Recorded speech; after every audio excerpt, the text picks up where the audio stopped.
திருமணத்துக்கு முன்பாலே நிறைய மனமாற்றங்கள் உண்டாகிறது. என் கணவன் என் பேச்சை கேட்க வேண்டும், நல்ல ஒற்றுமையா ஏற்பட வேண்டும். இதெல்லாம் சேர்ந்தா எப்படிப்பா வரும்? நம்ம மனசுக்குள்ள இல்லைல, அந்த குழம்பு சைவ குழம்பா இருக்கணும், புளி இல்லாம இருக்கணும்.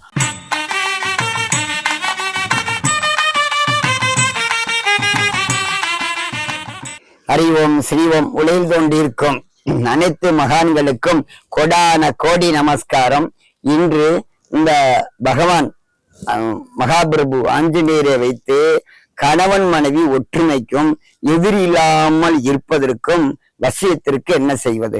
நிறைய முறைகள் நம்ம சித்தர்கள் சொல்லியிருக்காங்க, மகான்கள் சொல்லியிருக்காங்க. அந்த வகையிலே இந்த மகாபிரபு வைத்து என்ன செய்யலாம் அப்படிங்கிறத பார்ப்போம். சரிங்களா?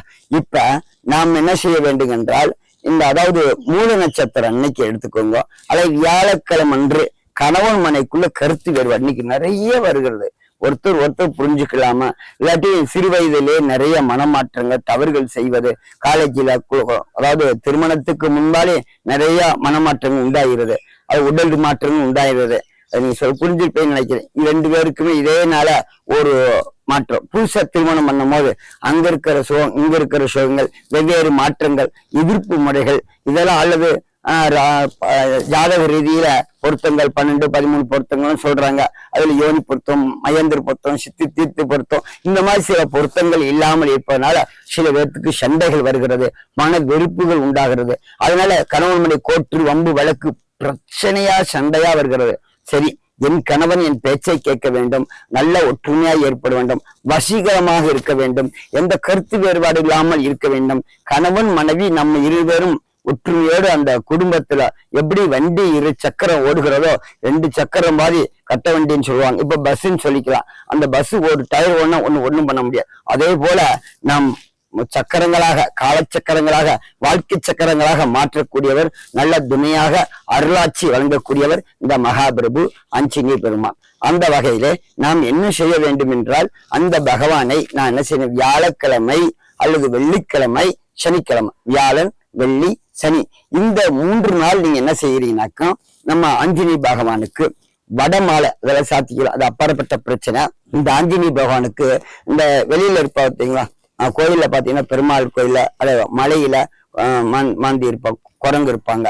அந்த ஆஞ்சநேய சுவாமிக்கு ஆணுக்கு பெண் இரட்டை வாழைப்பழம் இருக்கு பார்த்தீங்களா, இரட்டை வாழைப்பழம் கடையில போனா கிடைக்கும், சீப்ல இரட்டை வாழைப்பழம். அது 2 வாழைப்பழம் எடுத்துக்க, இரட்டை தனித்தனியா பிச்சிடாதீங்க, 2 வாங்க. பேரை எழுதுங்க, இங்கிட்டு மாத்தி 2 பேர் வசியம் சொல்லி 2 பேர்த்து பேரை எழுதிக்குங்க.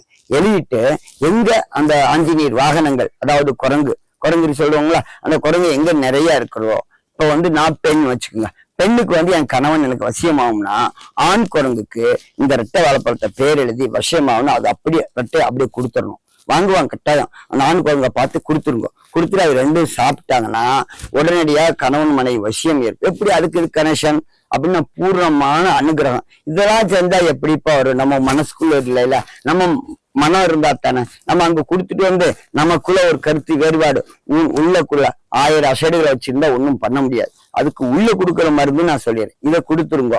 இதை கொடுத்துட்டு பெண் கொடுக்குறீங்க, ஆண்களுக்கு கொடுக்குறீங்க. அது போல ஆண் என் மனைவி எனக்கு வசமாகும்னா, நான் பெண் குரங்குக்கு இந்த இரட்டை வாழைப்பழத்தை பேர் எழுதி கொடுத்துட்றேன். கொடுத்துட்டு வீட்டுக்கு ஆத்துக்கு வந்துட்டு என்ன செய்றீங்க, இந்த நெய் இருக்கு பார்த்தீங்களா, நெய் சுத்தமான நெய் எடுத்துக்கங்க. அதுல கிராம்பு, ஏலக்காய், ஜாதிக்காய், ஜாதி பத்திரி இதெல்லாமே நல்லா பொடி பண்ணிக்கோங்க. நல்லா மையமாதி ஆக்கிங்க.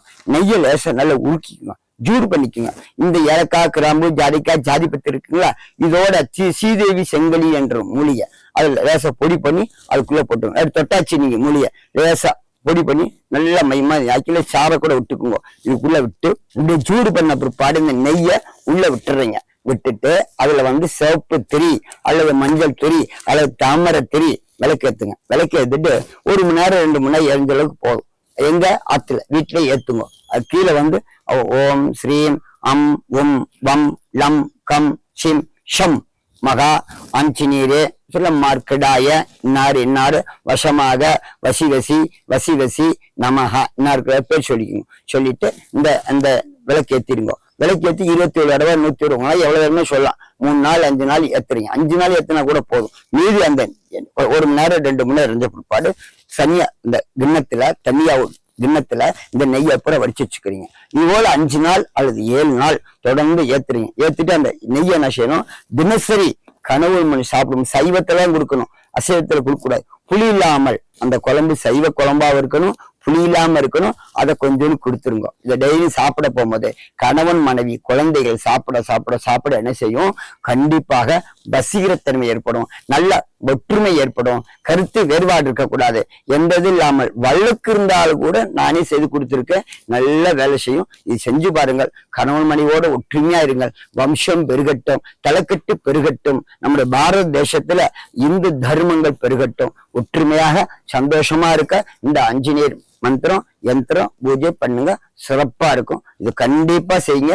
வழக்கு, மன உளைச்சல், குழப்பம் அனைத்து நிம்மதி. கல்யாணமே பண்ணாதீங்க, பண்ணிட்ட கணவன் மனை ஒற்றுமை சந்தோஷமா இருக்கணும். அதை மட்டும் செய்யுங்க.